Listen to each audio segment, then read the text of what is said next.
B आमना वहां बेबसी से खड़ी देख रही थीं कि दाइयां एक एक करके बच्चे ले जा रही हैं और मक्का से रवाना हो रही है। इसी दौरान हलीमा और उनके शौहर हारिस बाकी सब के बाद वहां पहुंचे। क्योंकि उनकी सवारी कमजोर और ज़ईफ थी, इसलिए उन्हें बारी बारी इस पर बैठना पड़ा और वो वक्त पर नहीं पहुंच सके। हलीमा ने बहुत तलाश किया, लेकिन उन्हें मक्का में कोई ऐसा ना मिला जो अपना बच्चा उन्हें देता। इतनी मशक्कत उठाकर वहां पहुंचने के बाद अब वो खाली हाथ घर वापस जाने वाली थीं। उनके इलाके में कहत भी पड़ा हुआ था और उन्हें अपना पेट पालने में भी दुश्वारी हो रही थी। एक के बाद दीगर आने वाली तमाम मुसीबतों ने उन्हें बहुत उदास कर दिया था। जब वो अपनी इन तमाम सोचों में गुम थी, अचानक उनकी मुलाकात एक शख्स से हुई। ये अब्दुल मतलब थे। थोड़ी देर बात करने के बाद उन्हें उनके पोते के हालात का इल्म हुआ। फिर उन्होंने अपने शौहर से पूछा कि उनका क्या ख्याल है। मुझे दूध पिलाने के लिए कोई बच्चा नहीं मिला और मैं दूसरों के सामने खाली हाथ वापस नहीं जाना चाहती। उसे ले जाने में कोई हरज नहीं, शायद अल्लाह हमें इसकी वजह से बरकतें और भलाई अता फरमाए।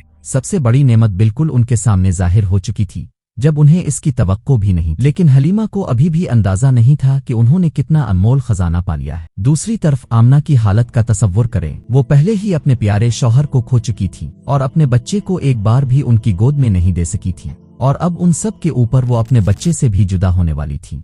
लेकिन कोई दूसरा रास्ता नहीं था। आंखों में आंसू लिए उन्होंने अब्दुल्ला की निशानी अपने मोहम्मद को हलीमा के हवाले कर दिया। वो एक तवील अरसे के लिए अपने बेटे से दूर होने वाली थी। वो ना तो उनकी खुशबू सूंघ सकती थी और ना उन्हें गिले लगा सकती थी। वो उनके पहले कदम देखने या उनके पहले अल्फाज सुनने के लिए वहां मौजूद नहीं होंगी। एक माँ के लिए अपने बच्चे से सिर्फ 1 घंटे की दूरी भी बहुत तकलीफ दे होती है, लेकिन बच्चे के मुस्तकबिल की खातिर उन्होंने इतने तवील अरसे की जुदाई कबूल कर ली। उनका दिल टुकड़े टुकड़े हो रहा था। जहां तक हलीमा और उनके खानदान का ताल्लुक था, एक बिल्कुल नई जिंदगी शुरू होने वाली थी। नबी करीम की आमद के साथ ही उनका घर बरकतों और खुशहाली से भर गया। ऐसे वाकयात हुए जिन पर किसी को यकीन नहीं आ रहा था। उनकी ज़ईफ और कमजोर सवारी अचानक तवाना और तेज रफ्तार हो गई। हलीमा का दूध भी बहुत कम हुआ करता था, लेकिन जैसे ही उन्होंने नबी पाक को दूध पिलाना शुरू किया, उनका दूध कसरत से उतरने लगा। उनका अपना नौज़ायदा बच्चा अब्दुल्ला अक्सर बेचैन रहता और बहुत रोता था, लेकिन जब उसने नबी पाक के साथ दूध पीना शुरू किया तो वो भी पुरसुकून हो गया। उनके जानवर जो इलाके में कहत और खुश्क साली की वजह से भूखे वापस आते थे, अब पेट भर कर खा रहे थे और खूब दूध दे रहे थे। उनका घर बरकत से भरा हुआ था, जबकि आसपास के इलाके अभी भी कहत का शिकार थे। इस दौरान नबी पाक की नशोनुमा बहुत बेहतरीन रही, जिस्मानी, ज़हनी और रूहानी एतबार से। आखिरकार 4 बाबरकत साल खत्म हुए। वक्त आ गया था उन्हें नबी करीम को उनकी वालिदा के पास वापस छोड़ना था। हलीमा अपने आंसू ना रोक सके। वो उनसे जुदा नहीं होना चाहती थी। उन्होंने उन्हें गिले लगाया और बार बार माथे का बोसा लिया, लेकिन उनके पास कोई चारा नहीं था। एक तवील जुदाई के बाद आमना और उनका बेटा आखिरकार फिर से साथ थे। अब जब भी वो उनका हाथ थामना चाहते, वो वहीं उनके पास होते। उन्होंने एक दूसरे को मजबूती से थाम लिया, जैसे वो जुदाई के हर गुजरे दिन की कमी पूरी कर रहे हों। वो दोबारा कभी जुदा नहीं होना चाहते थे। इस मिलाप ने इन तवील सालों की जुदाई के दर्द को कम करने में मदद की। 1.5 साल साथ गुजारने के बाद वो अपने रिश्तेदारों से मिलने और वालिद की कब्र पर जाने के लिए मदीना गए। जब वो कब्र पर पहुंचे तो आमना की आंखों में गम साफ देखा जा सकता था। उनका जहन और दिल इन दिनों की याद से भर गया था जो उन्होंने अपने शौहर के साथ गुजारे थे।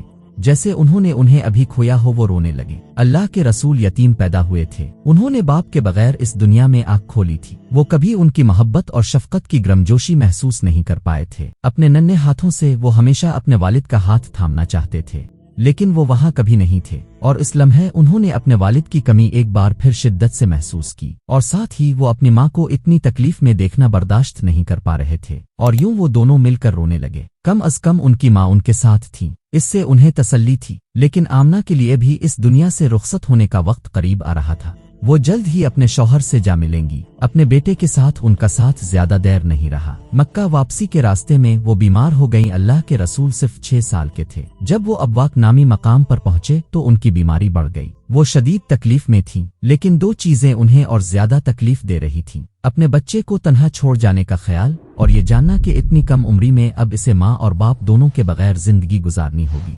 जैसे जैसे उनके आखिरी लम्हात करीब आए, उन्होंने अपने बेटे को देखा। उनके चेहरे के तासुरात अल्फाज से कहीं ज्यादा बयान कर रहे थे।